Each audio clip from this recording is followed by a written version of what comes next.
Wa'lamu,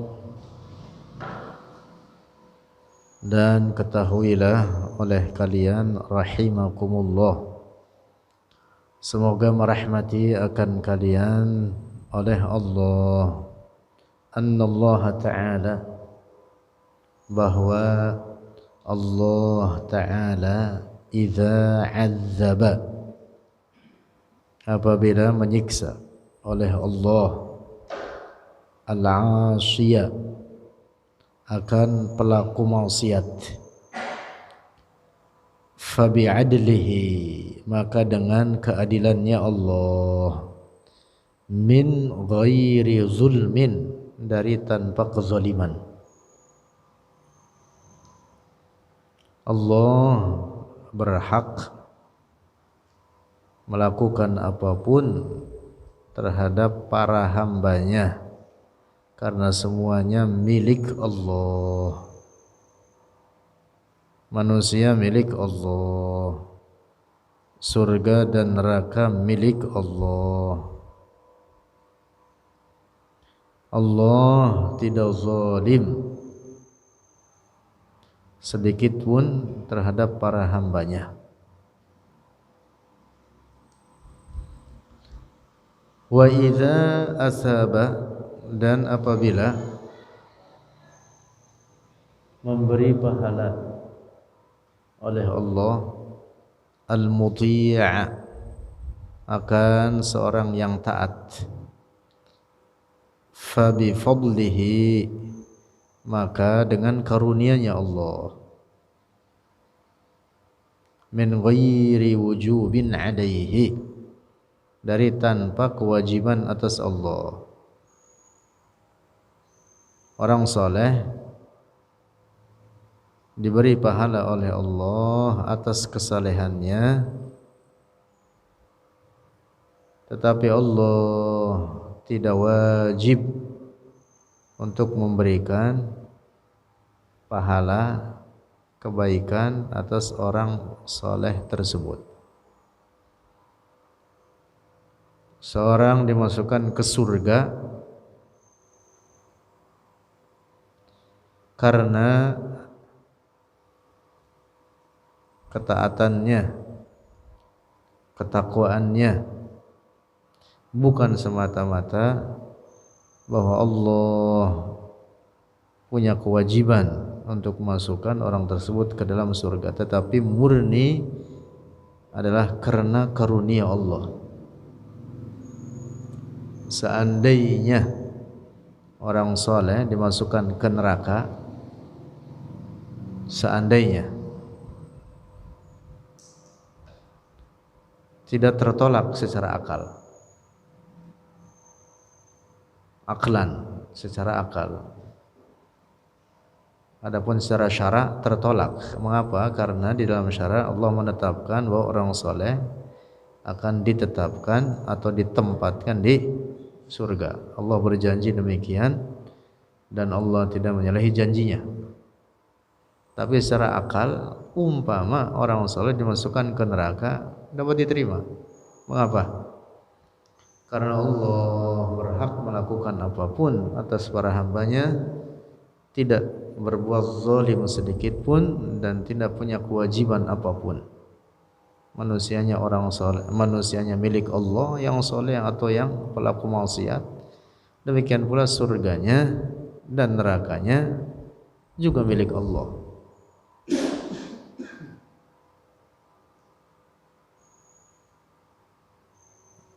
Nah, begitu. Nah, jadi orang dimasukkan ke surga oleh Allah adalah bifadlillah, karena karunia Allah, bukan semata-mata karena amal soleh yang dia lakukannya.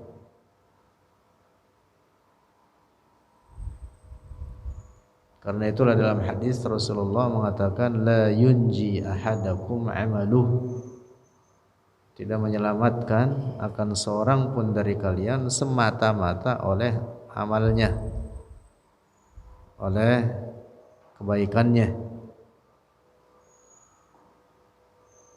Lalu para sahabat bertanya, wala anta ya Rasulullah. Apakah termasuk engkau wahai Rasulullah, bahwa engkau selamat di akhirat, dimasukkan ke surga oleh Allah bukan semata-mata amal ibadahmu. Kata Rasulullah, wala ana, termasuk saya sendiri, illa ayyataghammadani Allah minhu birahmah, kecuali bahwa itu adalah karunia Allah terhadapku. Tentu Rasulullah pasti masuk surga, pasti masuk surga. Rasulullah dengan surga itu lebih mulia Rasulullah. Nah, cuman itu tadi, bahwa seseorang diberi karunia oleh Allah seperti balasan surga dalam hal ini adalah bukan semata-mata karena amal ibadahnya, tetapi bifadlihi, karena karunia-Nya. Karena sebenarnya tidak dapat dibandingkan amal saleh seseorang itu dengan balasan surga yang tanpa penghabisan dengan segala kenikmatan di dalamnya. Enggak bisa semata-mata dapat ditebus dengan amal soleh. Amal soleh sedikit, amal soleh sedikit. Jangankan amal soleh model kayak kita ini yang entah seberapa, bahkan orang umpama seumur-umur dia berbuat kebaikan, tidak berbuat maksiat sedikit pun, tetap tidak bisa dibandingkan dengan balasan surga yang di dalamnya kenikmatan dengan tanpa batas, tanpa penghabisan. Bagaimana umur kita yang hanya 60 tahun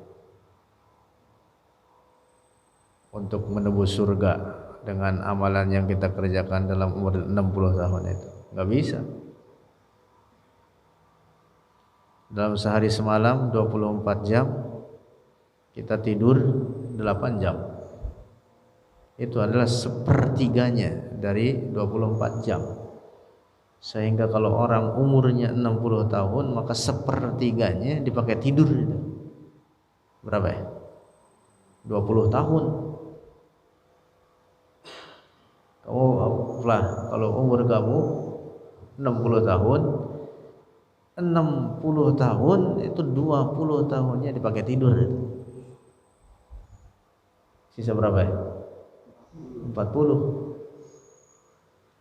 Nah, sekarang 40 dalam 24 jam ini main HP-nya 8 jam juga itu.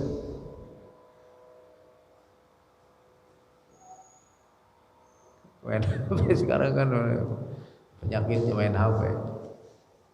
Lah, habis umur itu 40 kurangin 20 lagi, sisa 20.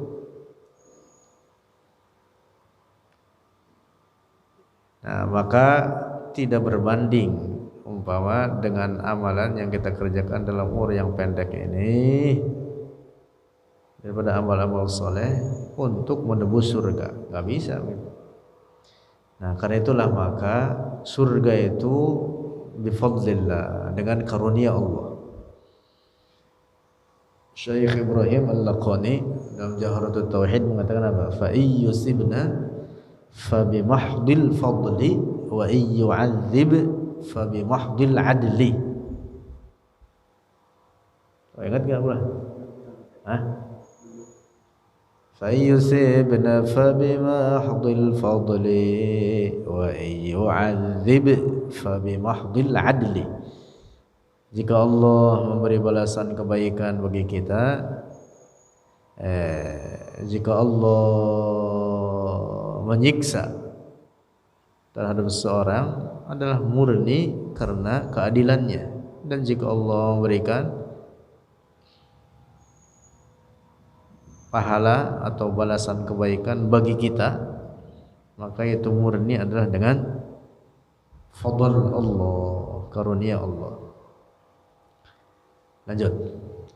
Lianna zulma, karena kezaliman innama yutasawwaru, sesungguhnya hanyalah tergambar itu kezaliman, mimman lahu amirun wa nahin, dari orang yang baginya amirun yang memerintah, wa nahin dan yang melarang.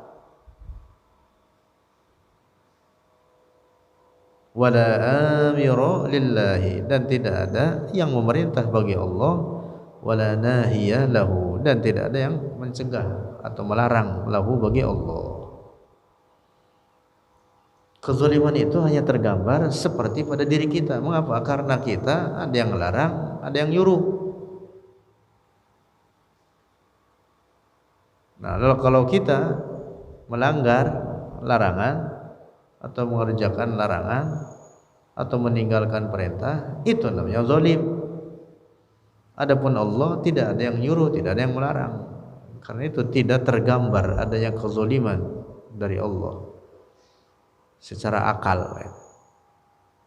Enggak ada, enggak bisa dikatakan Allah berbuat zalim, karena Allah enggak ada yang menyuruh, enggak ada yang melarang.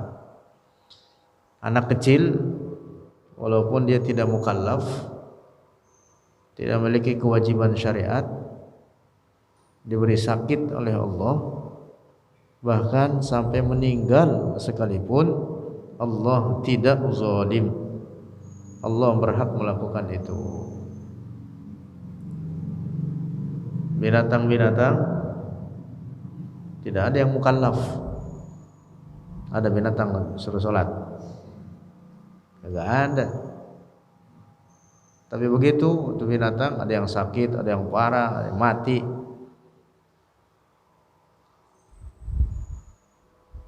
begitu. Jawharut Tauhid mengatakan apa? Ulah.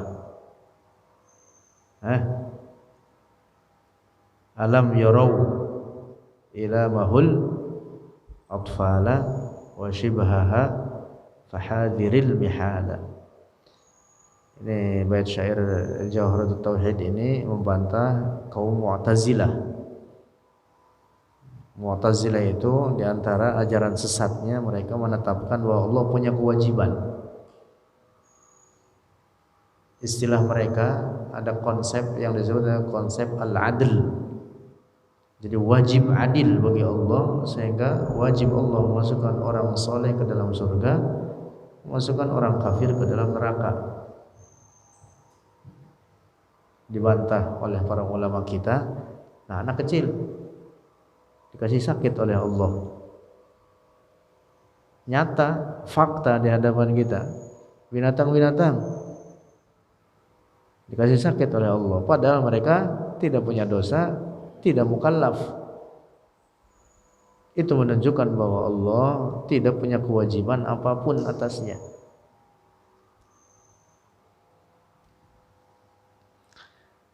Lanjut.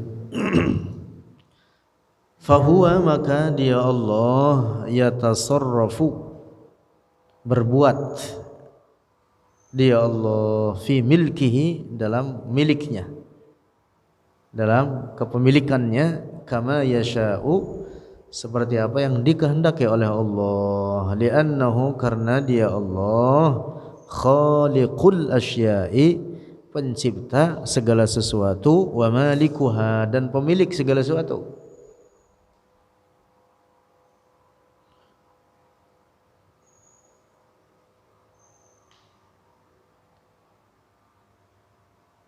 Ini pendekatan. Saya punya peci, taruh kepala. Peci saya. Kalau umpama ini peci saya taruh di pantat, ada yang protes kagak? Peci gua, lu ngapain urusannya?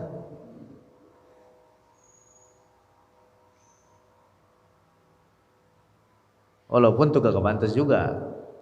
Secara bahasa itu zalim juga. Karena kezaliman itu apa? Meletakkan sesuatu bukan pada tempatnya. Nah, tetapi kepemilikan kita yang majazi disebutnya begitu itu. Kepemilikan kita terhadap sesuatu, apa yang kita miliki, Itu disebut milkun majaziyun. Itu memiliki sedikit kebebasan, ya, tanda kutip begitu. Apalagi kepemilikan Allah terhadap makhluknya ini, itu namanya milkun hakikiyun. Kepemilikan yang hakiki, yang mutlak. Oh gitu.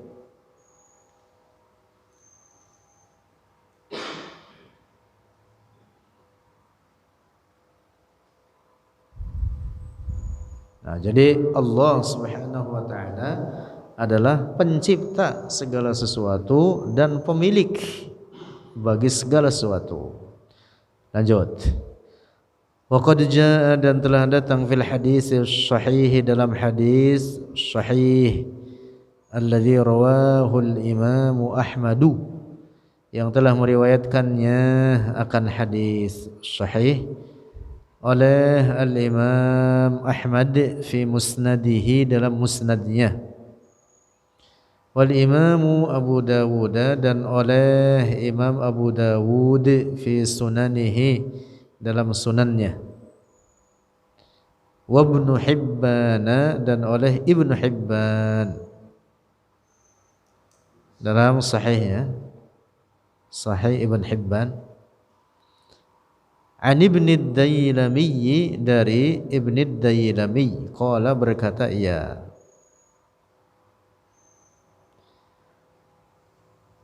ataitu, berkata Ibn Dailami, qala ataitu, telah datang olehku, Ubay bin Ka'b, akan Ubay ibn Ka'ab. Faqultu, maka berkata olehku, kata Ibnu Dailami, ya Abal Munzir, wahai Abal Munzir, innahu, sesungguhnya, hadasa fi nafsi, telah terjadi fi nafsi, dalam jiwaku, syai'un, sesuatu, min hadzal qadari, dari ini qadar. Artinya timbul pertanyaan-pertanyaan terkait masalah qadar. Fahadditsni, maka beritakan kepadaku, la'allallaha, semoga Allah yang fa'uni, memberikan manfaat akan diriku.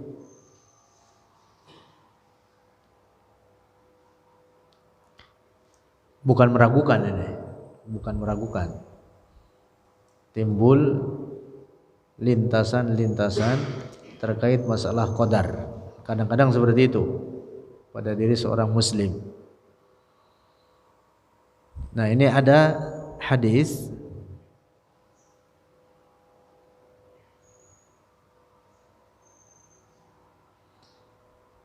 yang diriwayatkan oleh Imam Ahmad dan lainnya, menyegarkan atau memberikan pencerahan untuk menangkal khawatir itu tadi, atau lintasan-lintasan itu tadi.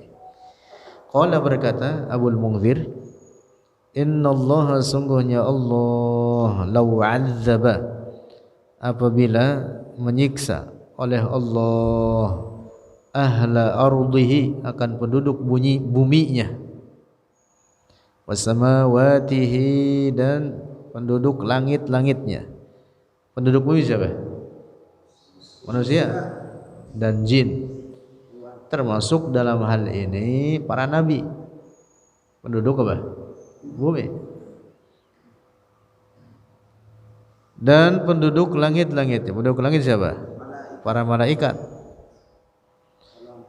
Kalau Allah berkehendak menyiksa para penduduk bumi dan para penduduk langit-langit, la'adzabahum, maka benar-benar menyiksa oleh Allah akan mereka, wa huwa ghairu zalimin lahum, dan dia Allah tidak zalim bagi mereka. Masya Allah. Malaikat ada yang berbuat maksiat enggak? Enggak ada sedikit pun. Tapi seandainya Allah berkehendak menyiksa mereka, Allah berhak melakukan itu. Para nabi lebih tinggi derajatnya di atas para malaikat. Seandainya Allah berkehendak menyiksa mereka, Allah tidak zalim.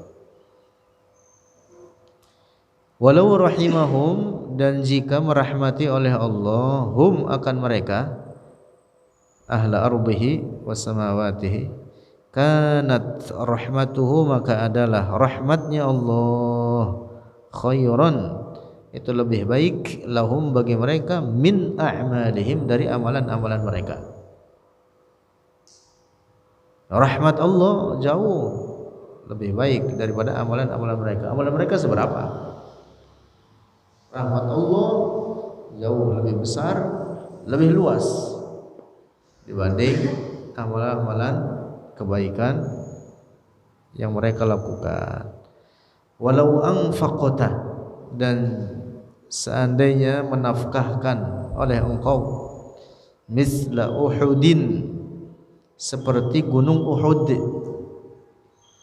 zahaban, akan emas, segede gunung emas, fi sabilillahi, di jalan Allah, untuk kebaikan, di jalan Allah, untuk berjihad, membela agamanya, membela ajaran-ajarannya. Ma qabilahullahu, tidaklah menerima akan itu, misla Uhud,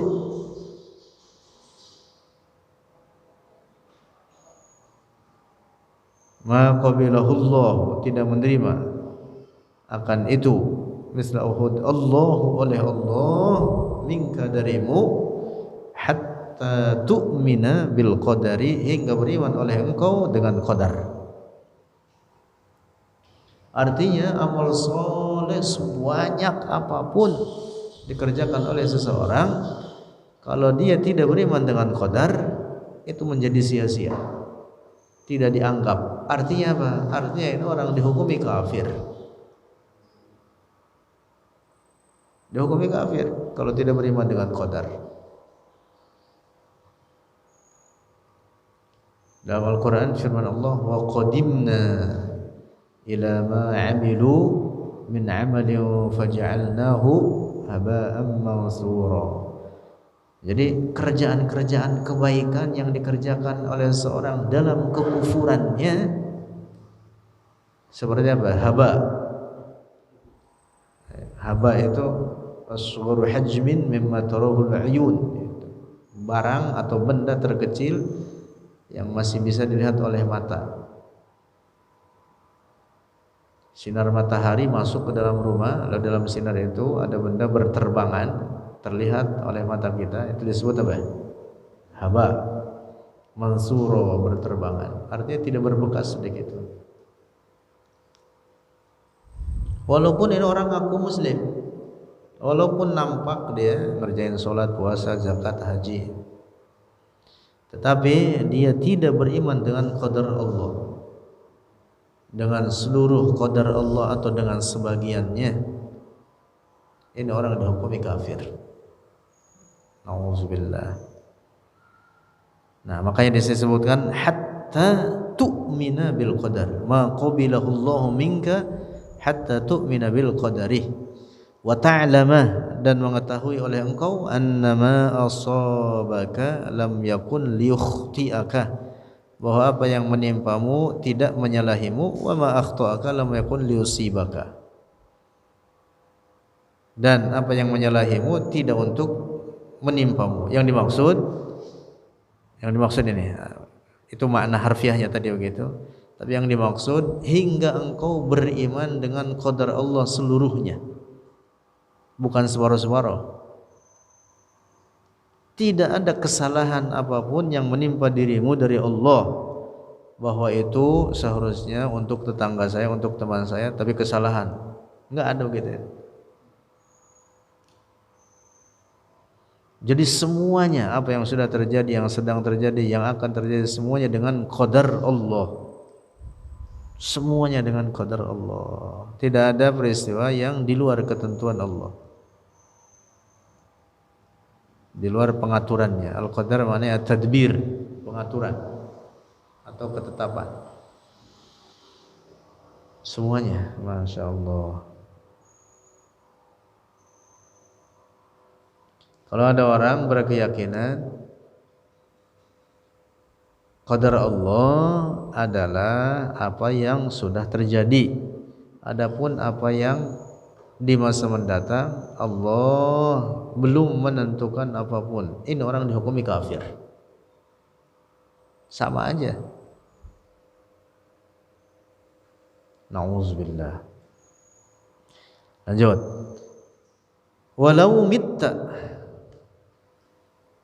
mitta, dan jika mati oleh engkau ala ghairi hadza, di atas selain ini keyakinan, dakhaltan nar, masuk oleh engkau akan neraka. Artinya bersama orang-orang kafir. Kalau engkau meyakini tidak seperti apa yang saya sampaikan ini kata siapa? Kata Abul Munzir. Yang dimaksud Abul Munzir siapa? Ubay ibn Ka'ab. Kata sahabat Nabi Ubay ibn Ka'ab, kalau engkau mati dalam keadaan menyalahi keyakinan ini, dakhaltan nar, masuk neraka engkau, selamanya dalam neraka. Nauzubillah.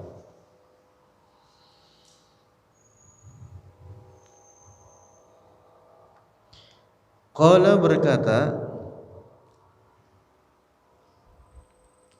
Ibnu Dailami, berkata, summa ataitu, kemudian mendatangi olehku Abdullah ibn Mas'udin, akan Abdullah ibn Mas'ud, fahaddatsani, maka memberitakan kepadaku, misla dzalika, akan seperti demikian itu. Summa ataitu, kemudian mendatangi olehku Hudzaifah bin al-Yamani, akan Hudzaifah ibn al-Yaman, fahaddatsani, maka memberitakan oleh Hudzaifah akan diriku, misla dzalika, akan seperti demikian itu, sama seperti perkataannya Ubay bin Ka'ab.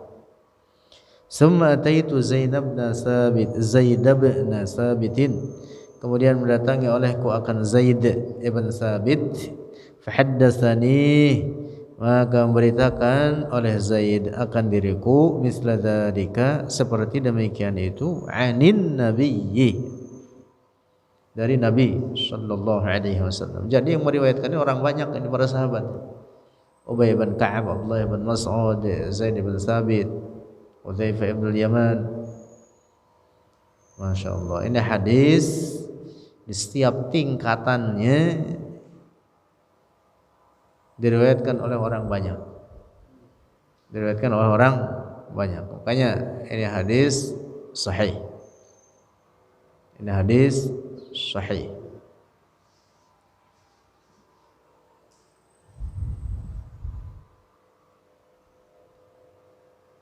Wallahu a'lam bishawab.